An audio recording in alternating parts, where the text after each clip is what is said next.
Hey guys, I'm gonna try something a little new. Not new. Um, got a book off of Etsy that's 5 years younger than my house. 1915. The Genius by Theodore Dreiser.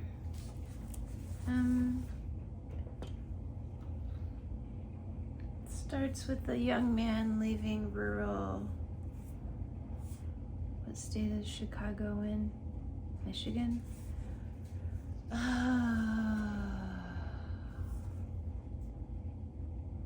This is chapter 6. I'll read you a little bit. He moved out of his parents' place and he's in the city now, and he's on his third job. He's probably about 19 years old. His name is Eugene. Eugene collected and reported faithfully every day. He's a collector, that's his job. He managed to save a little money. Margaret was now a part of his past. His landlady, Mrs. Woodruff, had gone to live with a daughter in Sedalia, Missouri, and he had moved to a comparatively nice house in East 21st Street on the south side. It had taken his eye because of a tree in a 50-foot space of ground before it. Like his other room, it cost him little, and he was in a private family. He arranged a 20-cent rate per meal for such meals as he took there, and thus he managed to keep his bare living expenses down to $5 a week. He's managed to secure himself a job where he's making $14 a week. Not bad scratch. Let me jump ahead here.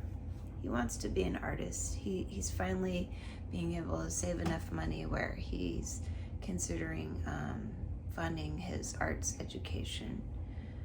So the old Art Institute, which preceded the present impressive structure, was located at Michigan Avenue and Monroe Street, and presented an atmosphere of distinction which was not present in most of the structures representing the public taste of the period. It was a large 6-story building of brown stone and contained a number of studios for painters, sculptors, and music teachers, besides the exhibition rooms and the rooms for the classes. There were both day and evening classes, and even at that time, a large number of students.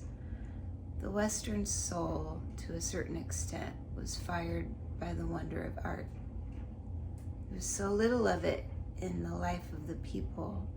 The fame of those who could accomplish things in this field and live in a more refined atmosphere was great. To go to Paris! Exclamation mark. To be a student in any one of the great ateliers of that city! Exclamation mark. Or a Munich or Rome, to know the character of the artistic treasures of Europe. The life of the art quarter, that was something.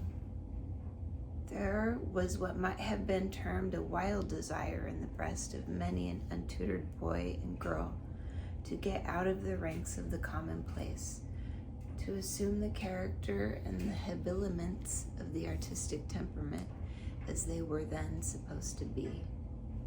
To have a refined, semi-languorous,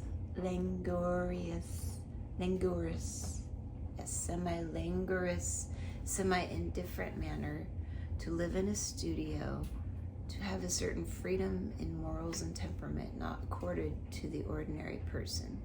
These were great things to do and be. Of course, art composition was a part of this. You were supposed ultimately to paint great pictures or do noble sculptures, but in the meanwhile, you could and should live the life of the artist, and that was beautiful and wonderful and free. Page 50 and page 51 of The Genius by Theodore Dreiser, published 1915.